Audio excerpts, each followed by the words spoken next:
안녕하세요. 정말 오랜만에 본래의 직업인 백수로 돌아갔던 한 주였습니다. 영혼이 다 빠져나간 듯. 내년엔 정말 어디든 취업해야지. 오늘은 모션 그래픽 회사를 알아볼 때 지원자로서 회사를 선택하는데 몇 가지 기준들에 대해 이야기를 나눌까 합니다. 신입들에겐 회사를 선택할 때의 기준이라 볼 수 있고, 경력자들에겐 퇴사나 이직의 기준으로 볼 수 있을 것 같습니다. 제가 정리한 기준은 첫째, 돈, 둘째, 인간관계, 셋째, 작업물, 넷째, 워라밸, 즉 나의 시간, 이 정도로 나눌 수 있겠습니다.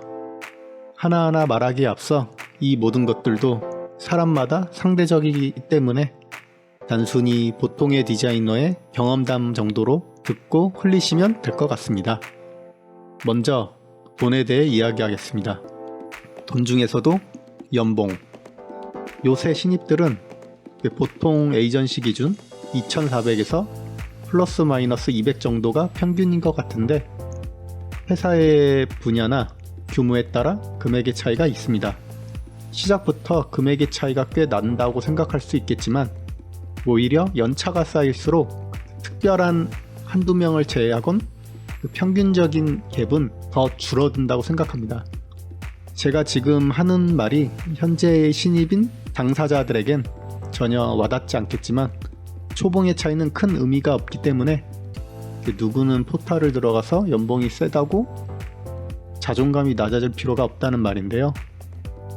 당연히 시작부터 많이 받으면 좋겠지만, 앞서 말한 것처럼 회사나 또는 분야마다 각 내규로서 월급의 차이가 날 수밖에 없기 때문에, 자기가 하고 싶은 분야가 분명하다면 지금 당장은 상대적으로 낮더라도 회사에서 자기 능력치를 발휘하거나 추후 연차가 쌓이고 실력이 입증된다면 그 연봉 차이를 충분히 역전시킬 수 있습니다.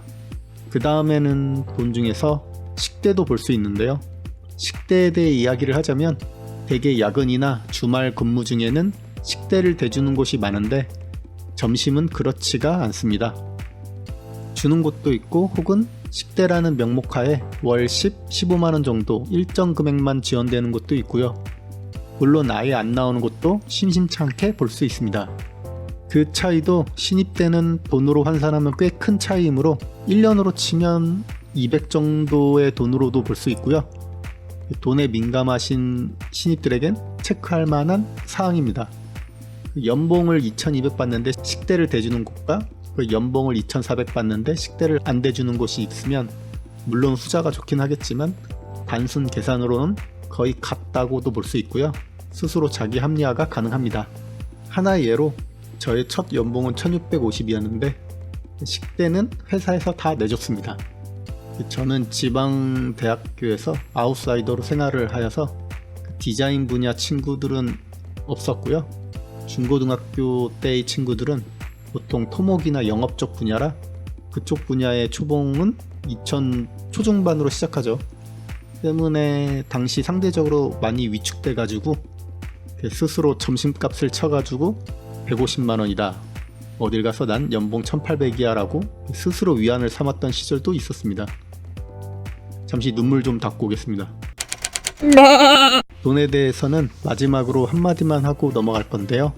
신입 때는 돈을 적게 받든 많이 받든 크게 연연하지 않길 바라며, 단 하나, 회사에서 월급이 한 달 이상 밀린다면 과감히 그 회사를 뒤도 안 돌아보고 떠나시길 권장합니다.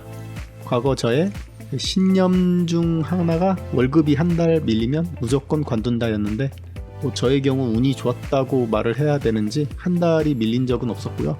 그런데 일주일씩 매번 밀리는 회사는 있었습니다. 근데 이건 그 사람의 그냥 습관이더라고요. 두 번째, 인간관계에 대해 이야기할 건데요. 상사건 동기건 후임이건 크게는 4가지 부류의 사람이 있습니다. 일을 잘하는데 나랑 안 맞는 사람, 일을 잘하는데 나랑 잘 맞는 사람, 일을 못하는데 나랑 안 맞는 사람, 일을 못하는데 나랑 잘 맞는 사람.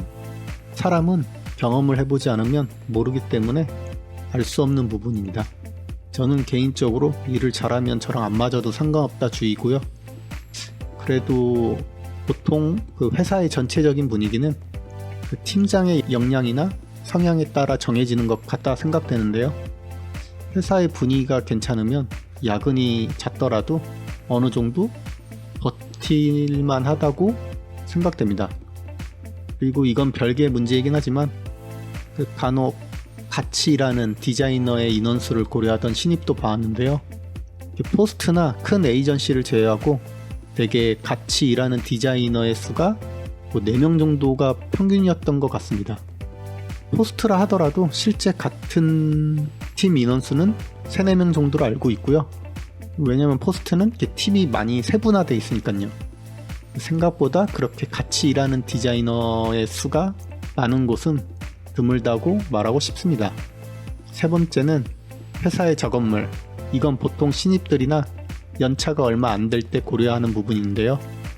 이건 자기가 홈쇼핑, 공연, 영화 CG, 타이틀 시퀀스, 프로모션 등 취향에 맞춰 자기가 하고 싶은 분야에 따라 성향이 나뉘기 때문에 뭐라 딱히 할 부분이 없습니다.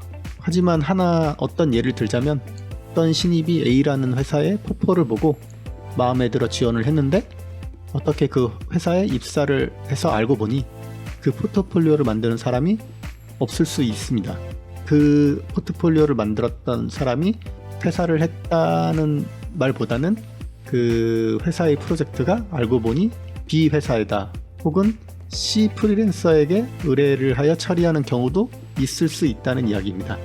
그리고 하나 확실히 마음의 준비를 하실 게 학원이나 학교에서 혹은 스스로 공부했던 것과는 분명 회사의 일은 상황적으로나 디자인적으로나 큰 괴리감이 있을 수 있습니다. 연차라는 게 그저 디자인이나 모션을 잘한다기보다는 회사의 일을 처리해왔다는 어떤 짬의 증표 같은 점이 크다는 걸 알아두셨으면 합니다. 마지막으로 나의 시간에 대해 이야기할 건데요. 이건 제가 면접을 받는 입장에서 당시 신입들에게 꽤 많이 들었던 질문인데요. 어떻게 보면 요새 나이대에서 가장 중요시 여기는 점인 것 같습니다. 야근을 많이 하나요? 주말에 일을 자주 하나요? 라고 물어보는데 그럴 때 10중 8구 프로젝트가 급할 때는 야근을 하고 정말 어쩔 수 없을 때만 주말에 출근을 합니다. 물론 프로젝트가 끝나면 대체 휴무는 주고요. 라고 답을 할 겁니다. 저도 그랬기 때문에. 근데 저 말이 거짓은 아닌데 과거와 많이 변했다 하더라도 신입들 입장에서는 아마 생각하시는 것보다 야근이 잦고 어쩌면 주말에도 생각 이상으로 출근하는 경우가 많을 수 있습니다. 그런데 회사 입장에서도 일이 없는데 야근이나 주말에 직원들이 나오는 걸 좋아하진 않거든요. 그 이유는 당연히 돈 때문이고요. 전기세나 식대 또는 택시비 등이 나가기 때문입니다. 회사 역시 클라이언트한테 일을 받고 보통 그 클라이언트도 또 다른 클라이언트, 기업이나 협회, 공공기관 등한테 받으니 이 문제에 대해서는 너무 뿌리 깊은 곳부터 잘못됐기 때문에 난해합니다. 이해하고 넘어가라는 소리는 아니지만 그래도 이러한 시스템을 알고 욕하다 보면 언젠가 이해하면서 욕할 날이 오기 때문에 그냥 알아만 두시고요. 그리고 야근이나 주말 출근 시 연장 근무에 대한 비용도 간혹 궁금해하는 신입들이 있었는데요. 주는 곳이 있긴 합니다, 분명. 그런데 그 비율로 치면 8대2 정도로 거의 안 주는 곳이 태반이고요. 아마 FM대로 비용을 지불한다면 오션에서 9할 이상이 파산할 거라 감히 예상해 봅니다. 이렇게 회사를 선택할 때 또는 회사를 이직할 때 이슈가 되는 몇 가지 점들에 대해 이야기를 해봤는데요. 보통은 저 4개의 선택지 혹은 각자의 선택지 중에서 그 회사를 선택하거나 퇴사를 할 겁니다. 하지만 그 자기의 선택지에 모든 것을 충족시키는 곳은 찾기가 어렵습니다.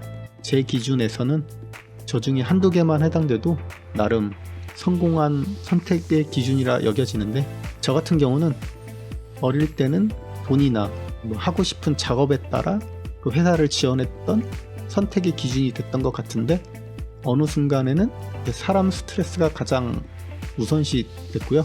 그러니까 이러한 기준들은 제 경험으론 연차에 따라 혹은 그 당시 내 상황에 따라 우선시 되는 게 바뀌었던 것 같습니다. 아무도 안 보는 유튜브지만 궁금하네요. 다른 사람들의 기준은 뭐가 있는지.